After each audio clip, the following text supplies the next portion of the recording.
afternoon, everyone.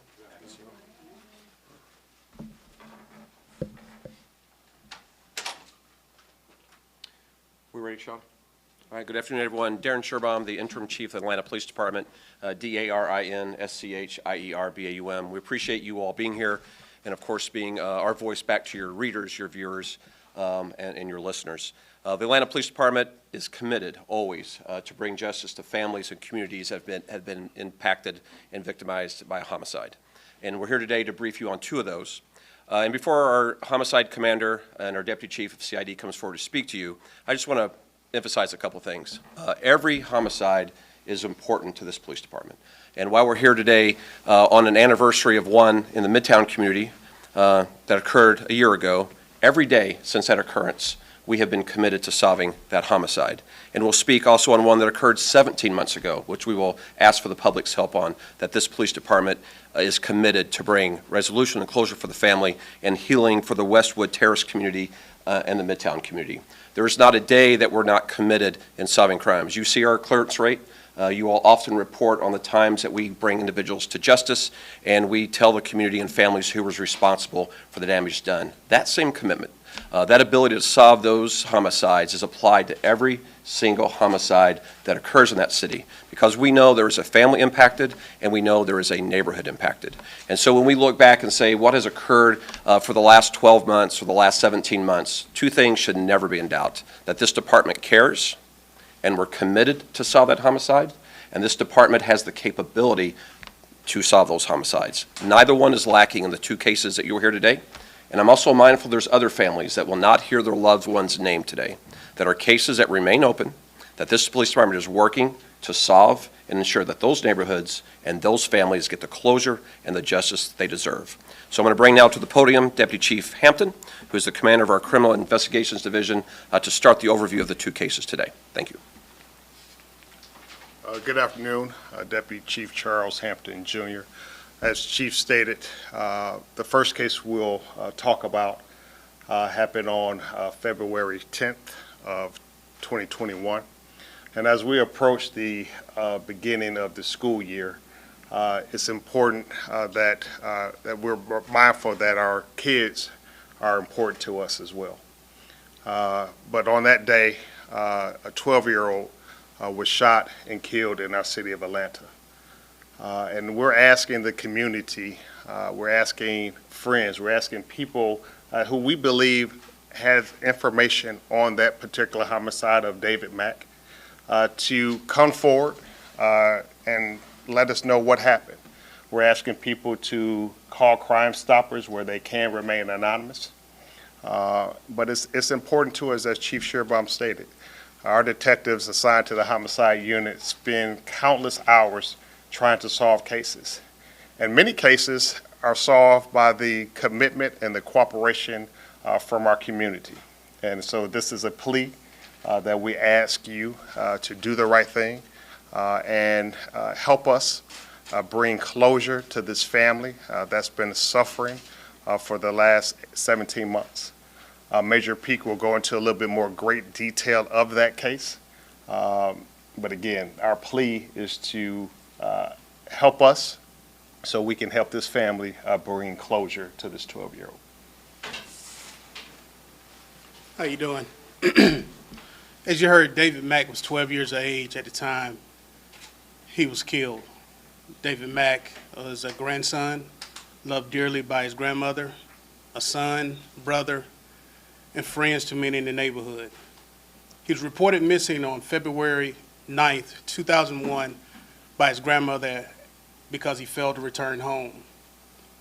Tragically, he was found deceased within 24 hours on February 10th, within a half mile of his home.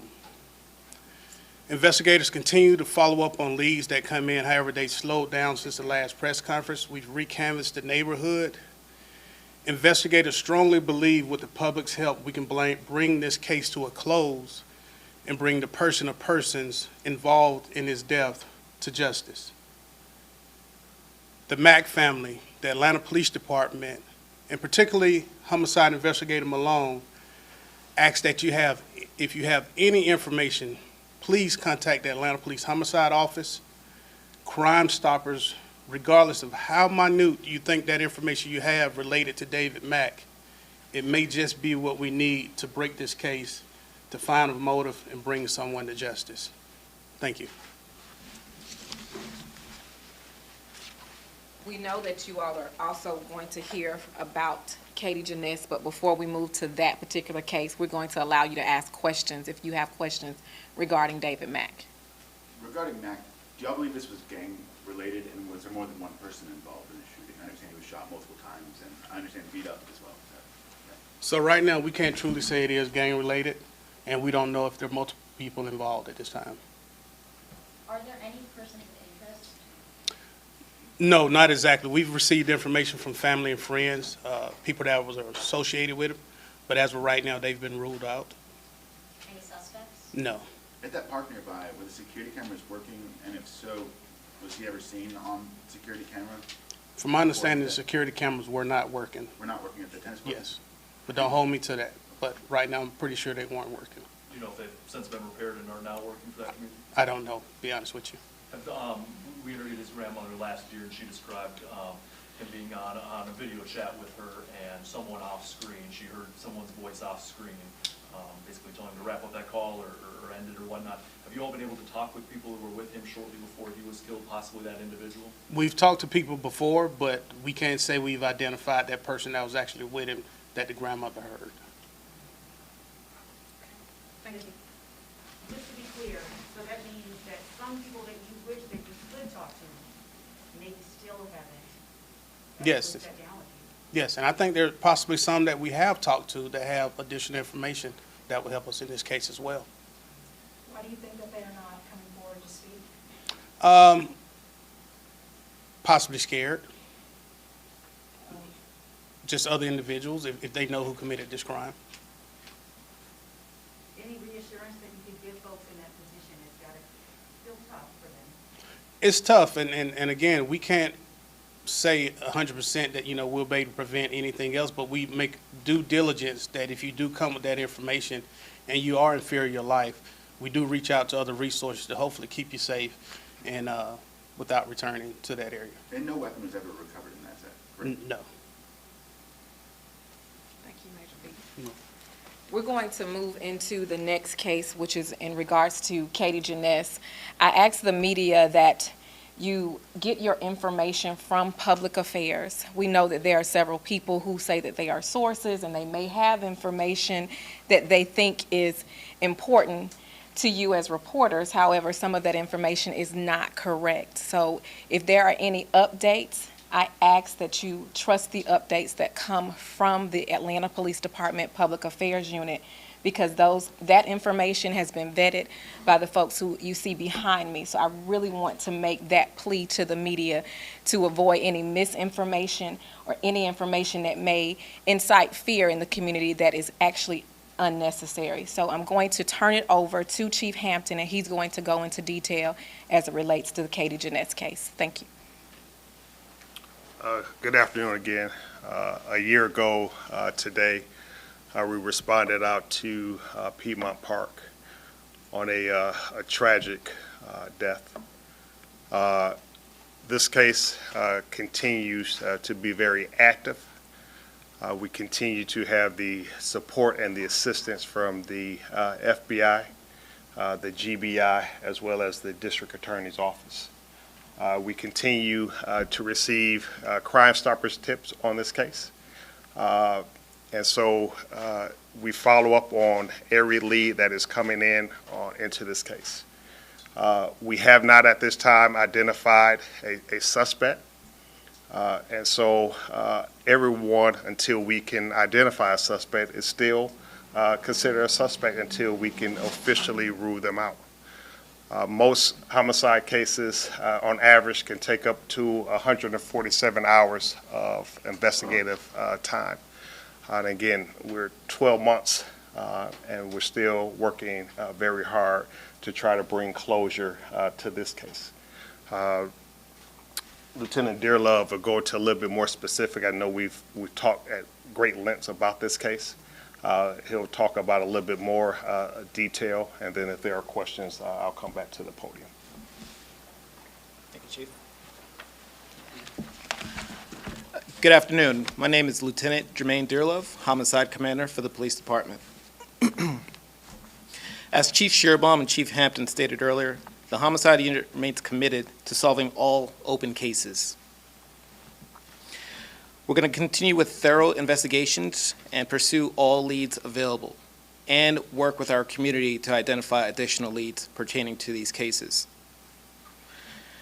As Chief Hampton stated earlier, this is the one-year anniversary of the Piedmont Park case. We understand the frustration and the heartache of friends and family of the victim, and I offer my condolences to those members.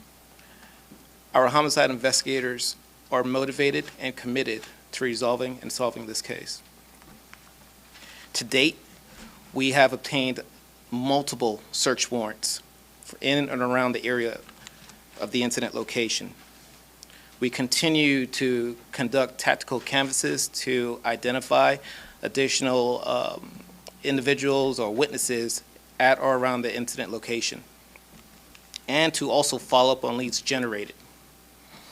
As Chief Hampton stated earlier, the Fulton County DA's office, GBI, and the FBI are working collaboratively with us to assist and offer assistance with the investigation as well. In addition, we're also receiving the community's assistance through Crime Stoppers, who I would like to say you could reach at 404-577-TIPS. You can remain anonymous if you don't want to give your name. We would take any additional assistance as well. Chief Hampton stated that we have hours that are put into cases, but I would also like to say that each case has its own unique qualities, whereas we're in identifying the suspects. We cannot put a timeline on when it gets resolved. We owe the family and friends of Ms. Janness and the effort and resolve to follow through with identifying the suspects. I'm in constant communication with our lead investigators for this case, and they remain committed as the first day they received the case as well. Thank you. When you say search warrants, are you talking, you searched areas near the park, or is it DNA search warrants? Can you elaborate on that? The search warrants could pertain to so many, it was a wide area, so we have many different search warrants as far as like the MARTA bus stations that are in and around the area, the surveillance cameras from businesses that we just have to get search warrants for. Do you believe that she and the dog were inside the park when they were killed? Were they killed there? Were they killed somewhere else? From witness statements and follow-up investigations from the investigators, we do believe it happened right at the entrance of the park. Is there anything that points to this being random or someone that she may have been associated with or may have come in contact with at work or anything of that nature? Again, as I stated earlier, it's still an active case. And it's a case that obviously we don't like to put out too much information here, but it's information, those type of questions are daily questions. We feel that we are still in the right area. We feel like that we are have active leads that is, again, that we will bring a closure to this case. You talked about search warrant. This is a case that's rely heavily on biological evidence, heavily on technology evidence. And those things also take time. Some things are out of our control, and so we have to wait until things come back.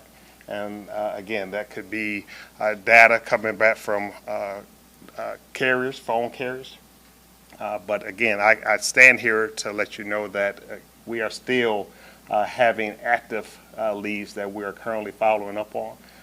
And unfortunately, it's just waiting to something just to break. Is it frustrating that it's been a year and still no one's in custody and this case hasn't been solved? Is that frustrating for this department? It's frustrating for any of our open cases.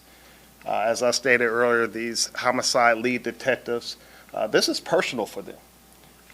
To stand and call and receive calls from victims' family and they don't have closure, it is frustrating. But it's frustrating where they stay committed, they stay engaged, it's on their desk, they're still following up. But of course, it's frustrating not to be able to call any family members to say we have someone and we have responsible for the death of your loved one. Do you still have items out actively? I'm sorry? Do you still have items out actively for DNA testing, for phone carrier requests that could Yes. potentially break this case? Yes. Regarding the Janness case, was a murder weapon ever found there? And also, was there DNA, like a suspect's DNA ever recovered from either her body or the dog's? So, again, questions that obviously a lot of people want to know, and some things, again, I'm just not able to confirm, and I will not confirm at this juncture of the investigation. But again, things that we are still following up on, important things that, again, has kept this case still very active. Is the public important? Because, I mean, Piedmont Park is a large park, it's very open, heavily traffic. Is the public input or tips, leads, is that important? Are you getting anywhere with those? Yes, I mean, as I stated before, a lot of our cases are solved based on the community and just saying something I saw. A lot of people may think that I just see a big thing, but it could just be something minute. It could just be a color of a car. It could be a figure that went southbound on the street. So all that is important to us because, again, it gives us something to follow up on that eventually helps us break the case. So, yes, it's very important. Chief, what keeps you up at night? What keeps me up at night? Just not being able to call any family members to say, we got him. So that tells us that our job, especially the homicide unit, is not done. So until we can pick up that phone or go to that door and wrap our arms around that loved one and say, our job is done. And now it's up to the courts to do the rest. But that's what keeps the men and women of the homicide unit zeroed in, laser focused, because they know they have a job to do to bring closure to that victim's family. Because again, that's ultimately who is hurting. The pain of to lose a loved one tragically, unexpected. I mean, that's something that's difficult to deal with. And again, the men and women of the homicide unit carry that burden, and they try to bring closure for that family. Chief, there haven't been any similar cases, as far as we know, to the Katie Janness case. Do you think it was somebody who knew her, somebody she was acquainted with, that could get that close to her and her dog? As I stated earlier, we do not have a suspect identified. And so again, everyone right now, we're looking at everyone. And then making sure, as Lieutenant Dearlove stated, that we make sure that we're doing a thorough investigation, that we don't rush to judgment, because again, that's what's important. And the minute that we start assuming and rushing, that's when mistakes happen. And then that what prevents us from making that call to the family to say we have the right person. Has anyone definitively? You said you were relying on science and technology. Can you elaborate on that? Again, as I think I stated that early morning of that case, that was a very gruesome scene. And so, again, there were things that obviously the part of the evidence that was collected was biological in nature. And so, again, that is a science, and that takes time to process, and in order to provide the investigators leads to and point them in the right direction. Two questions left. A few minutes Any ago, the idea term if this was a sus, hate crime or if it was an other? No. Joe? a few minutes ago, the term suspects was used. Can you definitively say if you're looking for a single attacker or multiple attackers? We don't know. So I don't want to say it's singular because, again, we do not have anyone right now in custody. So I say suspect or suspects to make sure that everyone knows that we're going to look for anyone and make sure that we go after anyone that's responsible and that could be one individual or multiple people. But again, right now, we don't have it clearly defined. All right, thank you, everybody. Thank you.